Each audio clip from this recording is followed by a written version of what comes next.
Welcome to the College Voices podcast. We're here today with Jasmine Aquino, Cedric Barron, Yessel Vergara, and me, Vanessa malig.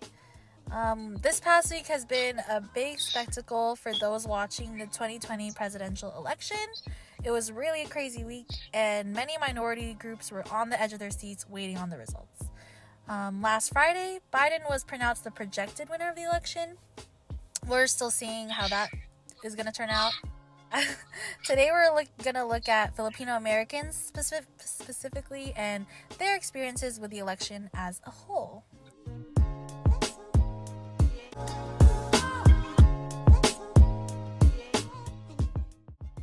So we're going to start by talking about the trends of Filipino voting and kind of how Filipino Americans feel about politics in general. So, Jasmine? Okay, so when we bring up a topic about Filipinos and participating in an election or taking part in any political stand, in a way, I do feel like Filipinos are more conservative and they have their own belief on how they respond to certain topics, most being like pro-life and not really taking part in the political stance. In a way, I do feel like, Filipinos tend to just sit politics out and don't really take the time to just sit down and view the news, Mm-hmm. In a way, I do feel like this election in particular was very interesting to engage in, mostly because of the current issues that's going on, COVID-19 and other major issues. And in a way, I want to bring up my personal life into this topic because if we're going to talk about COVID-19 here, I might as well. So my sister is a nurse in Stockton, California, and she sees patients being admitted, being alone, and understands that this is definitely a difficult time for the nation. And I also attended a webinar called Phil Adams for Joe Biden, and I remember the commentator mentioning something that really stood out to me, where the commentator mentioned that his mom is also a nurse, and mentioning that if President Trump really did have COVID, he would be in the hospital for, I would say, about a week or so. But, if we watch the news, we hear on the radio, he's out of the hospital within a couple of days. And then he just calls it a hoax and doesn't really take action into what's going on. Mm-hmm. Thank you for bringing up Trump's COVID response, because I think that was one of the big issues this year for the election, because the whole world is affected by COVID-19, and being a family that is actually affected by it, it's very upsetting to hear it's a hoax. I lost my grandmother to COVID-19. She had to be in hospital by herself with no one with her on a ventilator, and unfortunately she passed in May. Even now, my family hasn't really gotten to recover or really grieve because we're still, under lockdown, especially there in Mexico, and we can't visit her. So to see this, the person that, in charge, the head of state, just call it as, oh, it's just some kind of hoax, everything's fine, it's no big deal, I survived. Well, it is a big deal, and many families are losing their loved ones, so it shouldn't be downplayed. And then, if it was such a hoax, why is the rest of the world suffering from it too? Mm-hmm. That just doesn't make sense. He has that, anti-globalization going on. He wants us to be very just America-centric, and I don't think that's the proper way to do things. If we had, listened to the rest of the world, maybe we would be better right now, Definitely. Yeah. So honestly, thank you for sharing that, because there's honestly been a lot of death this year surrounding COVID, and I'm honestly sorry to hear about your grandmother. And I send out my condolences. But COVID is like honestly a big topic that like everybody should be concerned about in regards to like the presidency and what the government's gonna do about it. Like honestly, because we're all affected. Like we're still in lockdown when it should have only been a month. So Actually, we just got raised too, like a more severe tier. So it's gonna be a year almost, guys. Definitely, like it's crazy, and it's a big thing that like everybody should be focused on, and like really aware of how like our government is treating topics of like health and like global warming and like other things like that. I mean, this is a lesser topic, but something that Filipino Americans should be worried about is Prop 16, which kind of affects all minority groups. We talked about it in our class recently as well. But this proposition deals with reestablishing affirmative action by repealing Proposition 209, which had it banned before. And basically it just states that workplaces can kind of like just choose people based kind of on their race. It's kind of a way to balance out the playing field, but that doesn't necessarily mean that it will. And we just really need to be really aware of all those types of things. And also, as many people are really like fighting for right now is immigration and like things with the border, things with like ICE and stuff like that. So those are just like things that we really need to be aware of, and Filipino Americans are most likely going to be affected, and all minorities are really affected by like a lot of the immigration. I have a quick question for you, Vanessa. Yeah. Do you think that Filipino Americans are as concerned with immigration, in regards to how you mentioned, the border and stuff like that? Like, that's not something, necessarily affects Filipinos as harshly. Do you think maybe like there's some kind of disengagement from Filipinos because of that reason? Like they don't view it the same, like how they enter the country versus how like Latinos enter the country? Yeah, definitely. I mean, that's a good question, honestly. But I think that they don't. Like it's really interesting because especially with like things like with Black Lives Matter as well, like in Latino X's problems, a lot of Filipinos are pretty, well, in my experience, you, Jasmine, and Cedric can also speak on this if you want to, but I feel like they kind of stick to their own issues, because a lot of like Filipinos, they're close to like, we're really similar to like Mexican Americans, like our experiences. Yeah. But that doesn't necessarily mean that a lot of Filipinos are willing to fight for their problems, like Latinx problems and stuff like that. And so like to answer your question, honestly, I think that they're not as engaged with like those topics. And I would say that the younger generation definitely does, but if we're like discussing a lot of the older people which have more influence, I would say no. Yeah. I can see that. Mm-hmm. Also, a lot of like conservative Filipinos care a lot about the military because a lot of them came to America either because of the military or participated in the military and get benefits from it. So it's definitely like a really big thing. As for like a lot of younger Filipino Americans, they are more inclined to focus on the social justice issues that we have. And like with defunding the police, like holding rallies for ICE, for defunding ICE and everything like that. Definitely. And also there were like some Filipinos who actually held Trump rallies and were really going hard for Trump and had strong like rallies for him, and some voted for Biden. So the article CNN Philippines actually said that like a lot of the Filipino minority group is really split over the whole election. But yeah. Do you think it's like older Filipinos like voting for Trump and then like younger Filipinos voting for Biden? Yeah, definitely. Yeah.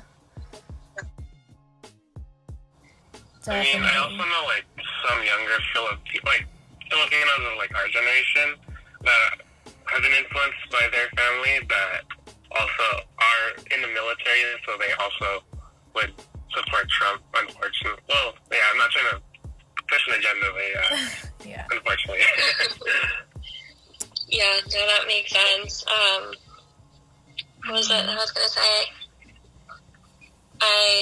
Bringing social media a little into this, I've noticed that when it's someone who is in the military who tries to speak up in favor of Trump, like, well, I'm a proud American, I do whatever the military tells me to do, whatever the president tells me to do, but then those same people call more liberal people sheep. Like, you're literally saying you will follow whatever this man says and not think. Yeah. So it's very contradicting. Definitely. And they're not happy when you point that out.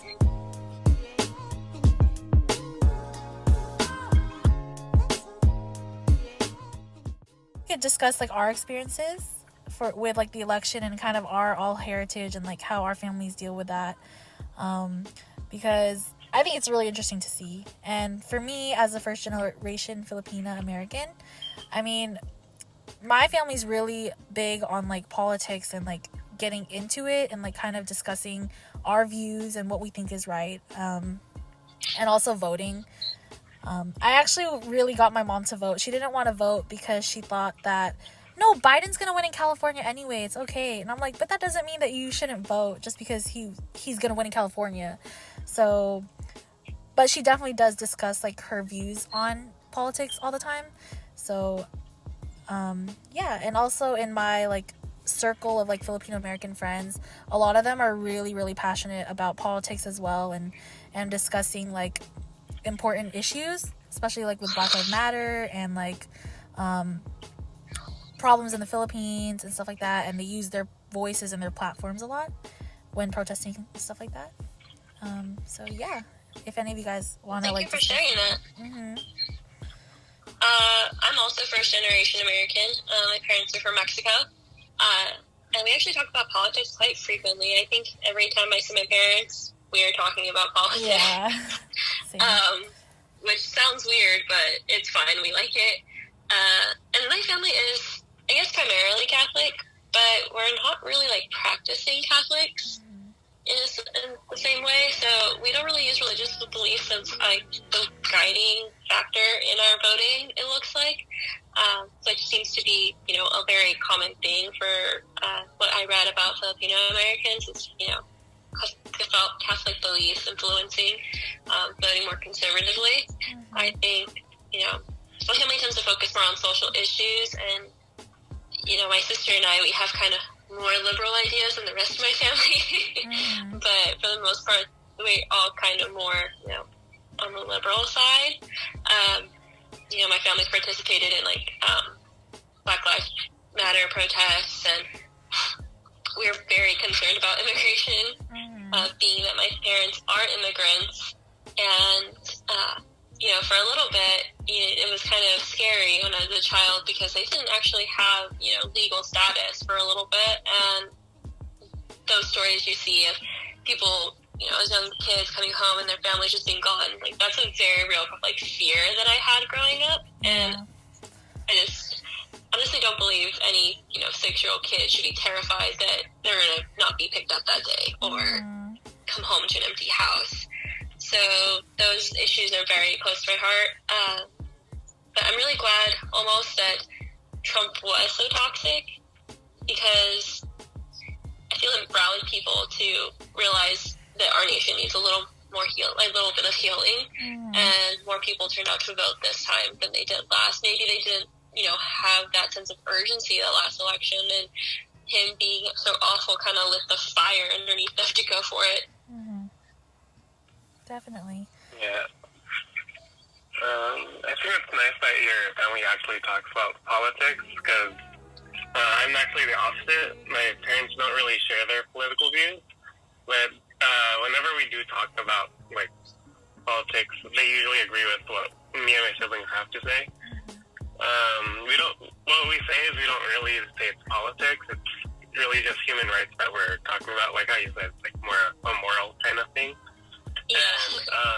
Yeah. And whenever we do mail-in voting, we discuss the props that we're voting on, and like also the candidate. So so then, like, we feel like we're more informed, or, like, we look it up, too, but, like, it's very different if you were to, like, just go to the polls, because, like, you won't be able to do that there. So do you go through it together? Like, yeah, we actually do. Oh, like, my that's siblings nice. and I, yeah. I feel like it makes more sense to do that, because not everyone's going to know, like, what's going on, like, what's actually being said in the propositions that they have, you know? So, yeah. That's a really good point. I never thought of that because I lost my mail-in ballot, but I voted at the polls, and I was actually having trouble remembering, like, oh, am I supposed to vote this for this prop, or am I supposed to vote this for this prop? Yeah. So that's a really good point, and, like, a good reason to, like, do mail-in ballots. Yeah, like you said, Prop 16, like, a lot of people were confused about it. They're like, affirmative action does sound good, but it's actually, like, it's just meeting a quota, essentially. So, yeah, exactly. Yeah, the way they word it is so sneaky. Same with, like, there was that proposition for Uber. It's like, which one am I supposed to, which way am I supposed to vote? And you don't know who's funding the advertisements you're seeing, you know? Exactly. Yeah. What about you, Jasmine? Well, in a way, I'm actually the opposite too. Like Cedric said, my family doesn't talk about politics or even have a political preference like Vanessa and Yessel, like as you mentioned. In a way, if I'm being honest here, my family does not vote. My family does not talk about what's going on in the news. My sister and I actually are the only ones who do vote. And I also want to mention one thing, Vanessa, how you mentioned about how you have Filipino American friends being more liberal and being more aware of what's going on. I'm actually from Stockton, California, and we do have this program called Little Manila.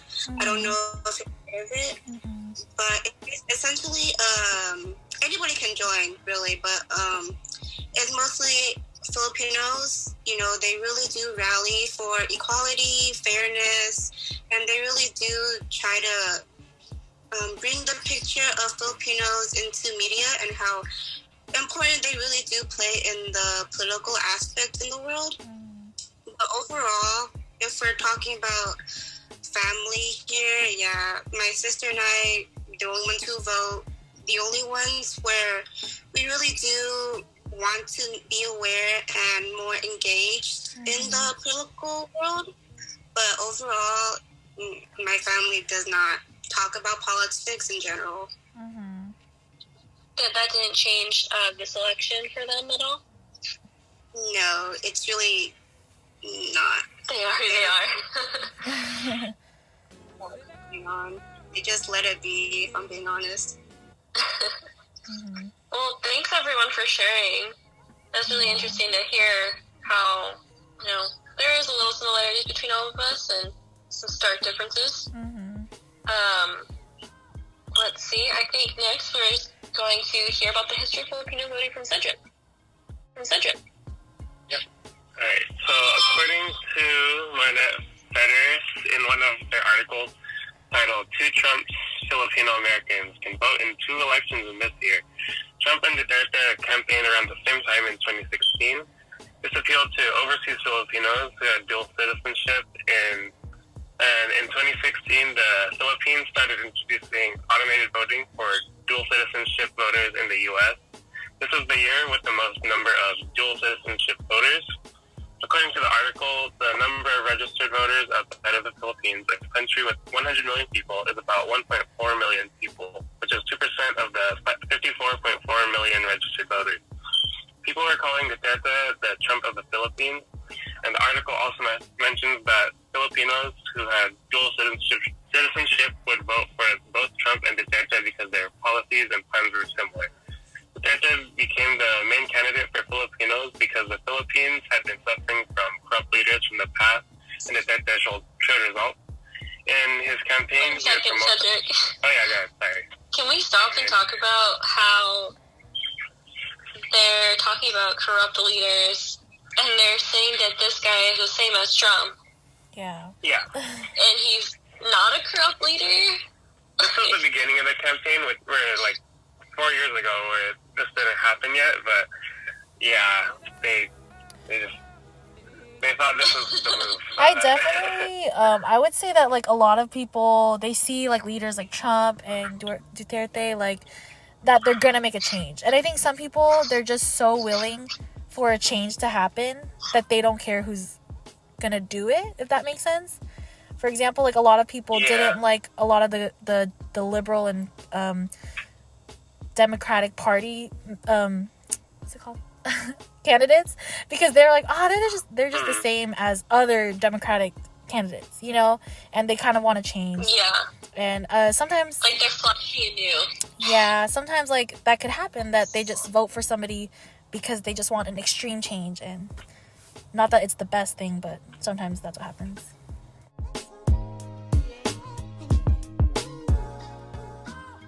We heard from the past webinars, like, with Positively Filipino, Duterte's policies are actually very corrupt. The anti-terrorism bill that Duterte introduced in July 3rd, 2020 says that any terrorist or people committing acts of terrorism will be prosecuted. The definition of terrorism is not defined in Duterte's policy. As discussed in the webinar, the ambiguity that Duterte leaves for interpretation leaves room for unjust accusations of terrorism. And Duterte is pretty much saying that his word is law. So, yeah. Have you guys read that there's, like, a new article that came out that was saying that the governor of Florida kind of wants to make that kind of bill in Florida, saying it's an anti-rioting law, that rioters or looters can be shot on site. And I just thought that kind of Why had is Florida always so crazy? like, that just had some similarities to me. I was like, Yeah. Like, you're a criminal because you're, you know, out there. Okay. You're voicing your freedom of speech. Yeah. But your freedom of speech, and then for doing so, you're a criminal. All right. Yeah. But I wonder, like, with, is his name Duterte? Mm-hmm. Yeah. With him, with his policies being so strict, like, with crime and stuff, I can see how people are probably willing, because if they're living in, you know, a really dangerous area, they're willing to give away some of their freedom in order to be secure and feel safe. Yeah. It's not an article I read here, but it's an article I read in a different class saying how there are migrant women from Philippines who go to South Korea because they look at around their country, around their town, and see, you know, it is really unsafe. Like, women are being killed or raped and stuff, and they don't want to raise a family in that area, so they go to South Korea where they feel safer. So, you know, instead of focusing on, you know, reforms and trying to create a safer environment, it looks like they're just willing to be like, here, like, keep me safe, even though I'm going to be oppressed. Yeah. Which is sort of sad, because, like, that's what people were avoiding when they voted Duterte into office. They're scared of, like, their unsafe towns and everything. Like, because, like, women were getting killed and raped, and then they're like, okay, like, this is the change we need. So that's pretty much what had happened. That's such an extreme.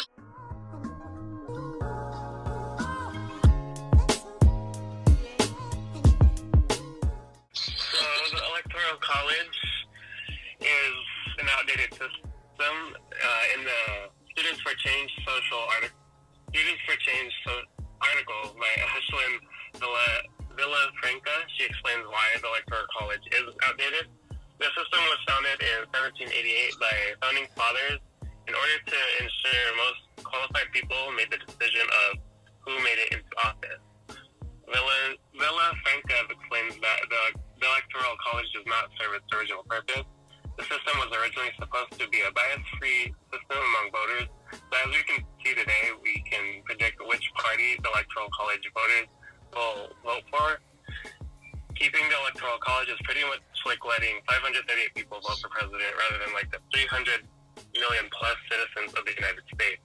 Some people may argue that the Electoral College allows smaller states to have more voting power, but it really just takes away the power from the population as a whole. I also feel like it's a really confusing system for people. And for me, I was really confused for a long time. And I also feel like it kind of like off-puts people to vote in a way, because they're like, oh, well, my vote doesn't really matter because it's electoral college that's going to vote.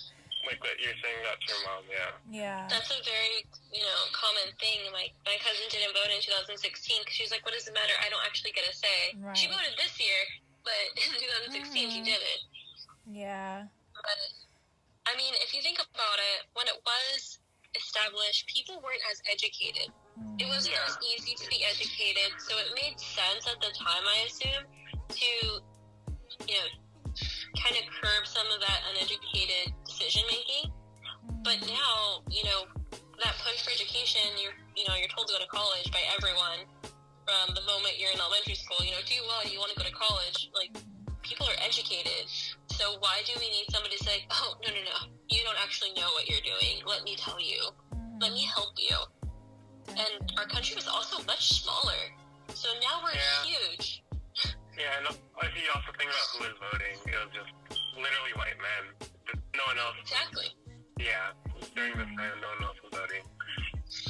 I mean, if you think about it, if there's only, if you put it in the perspective of only 538 people, how many of those are not white men? That's also true. It's still quite a true today.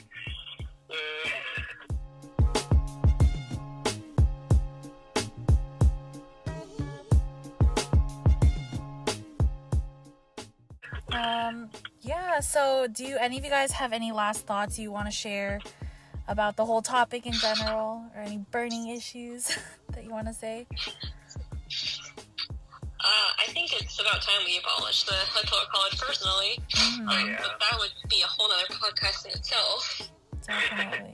All right. Well, honestly, thank you guys all for sharing your experiences and your insight and a lot of information that we don't really get to hear about, because Filipinos are sometimes not really talked about in media or politics. So it's a really interesting perspective to have. And we kind of discussed that COVID is a big thing that we need to focus on when voting and stuff like that.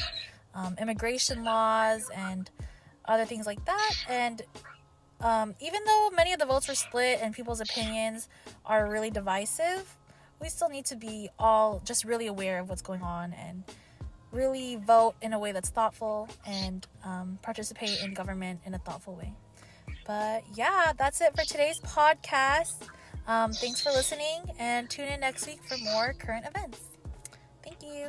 Thanks, everyone. Thank you. All right. Bye. Okay.